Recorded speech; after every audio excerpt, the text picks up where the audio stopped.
E aí, galera, beleza? Aqui é o professor Fernando e hoje iremos falar dos movimentos revolucionários do século XIX, logo depois da nossa vinheta.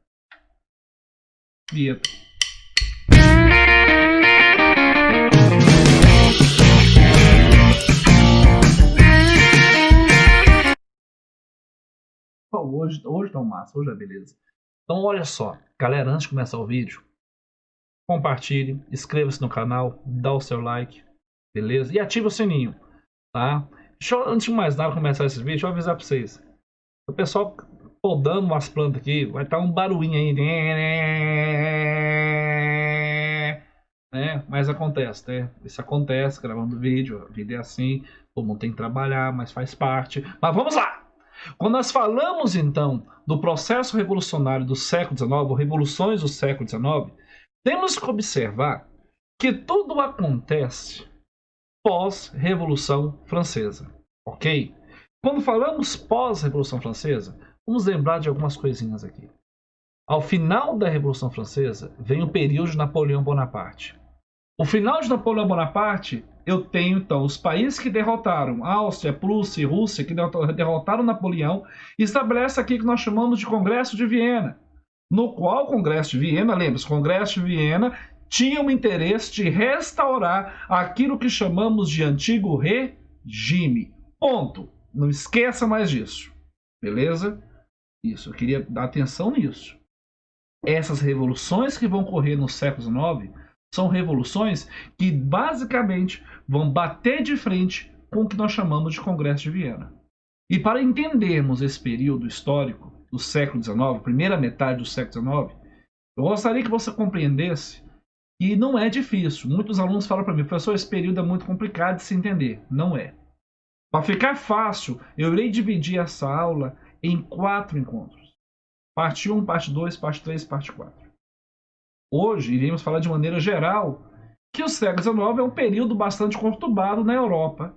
É um período de conflitos, de revoltas, onde vai surgir movimentos contrários ao absolutismo, contrários ao antigo regime, onde vou ter a figura da Santa Aliança, e lembrar que a França é o berço dessa onda revolucionária. Professor, mas o que mais eu posso usar para entender esse período do século XIX? Eu posso usar todas aquelas ideologias que estudamos nos vídeos passados, tais como o liberalismo, o nacionalismo, os socialismos, seja o tópico científico e o anarquismo. Lembramos que existe uma classe social que irá romper e ser o personagem principal, o sujeito do processo revolucionário, que é a burguesia. Ok? Nesse sentido, falamos então da Santa Aliança. Santa Aliança é essa criada logo após o Congresso de Viena.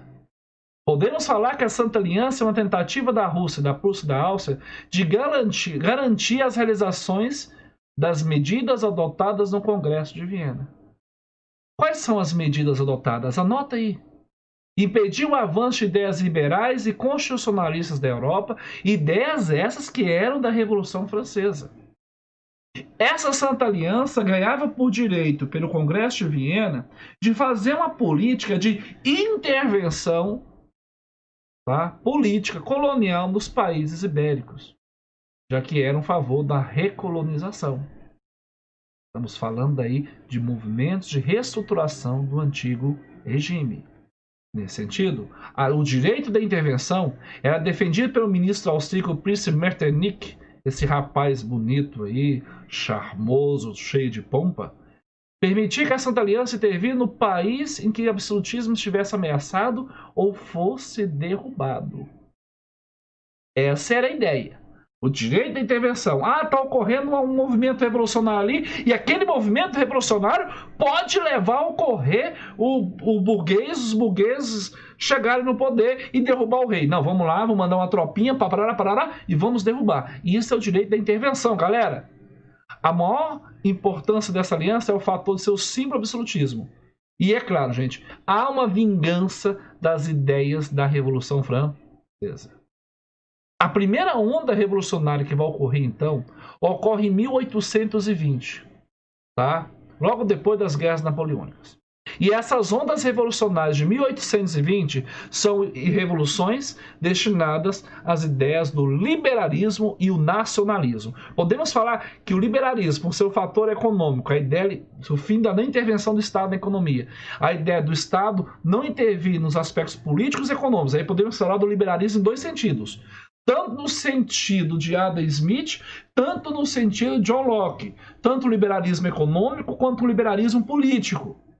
E, é claro, as ideias nacionalistas. Estamos falando de nação, países.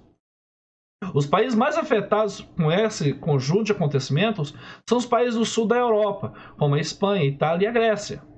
Na França, há também debate entre os monarquistas, na ideia de restaurar, e os liberais, que falaremos no próximo vídeo. Os revolucionários mantinham então a monarquia, mas submetido o quê? A uma constituição. É o caso que vai acontecer em alguns estados. Eu tenho a monarquia, mas a monarquia é constitucional.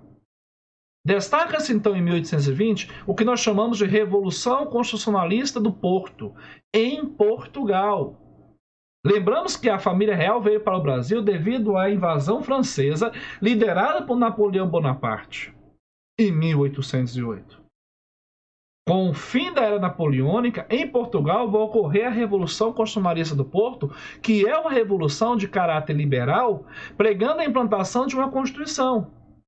O parlamento português, que era composto pelas cortes portuguesas, vai exigir que o Dom João volte para Portugal. Afinal de contas, como é que eu vou estabelecer uma monarquia constitucional sem o rei?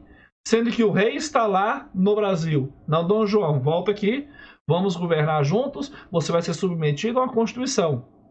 Vitoriosas, as cortes portuguesas tentaram aumentar as amarras, então, do pacto colonial contra o Brasil. Vamos lembrar, na história do Brasil, as cortes portuguesas exigiam que o príncipe regente que estava aqui, Dom Pedro I, né, voltasse para Portugal, que aceitasse fechar os portos, que o Brasil voltasse a se tornar o estado de colônia. E aí temos que lembrar que durante a presença da família real, o Brasil se tornou o quê? Uma colônia em que era levada a Reino Unido de Portugal e Algarves. E foi levada a Reino Unido.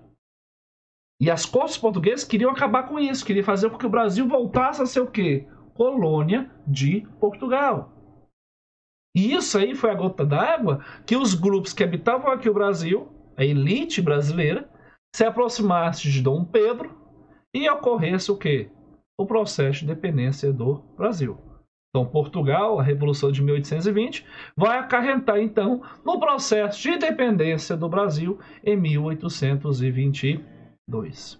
Ok? Diante disso, podemos falar, e resumindo a aula de hoje, as revoluções do século XIX serão marcadas por um personagem principal, que é a burguesia.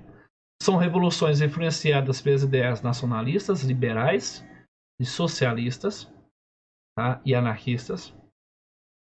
São revoluções contrárias ao antigo regime. Beleza? Se gostou do vídeo, dá o seu like, compartilhe e inscreva-se. Até o próximo encontro com a segunda parte das revoluções do século XIX. Fui!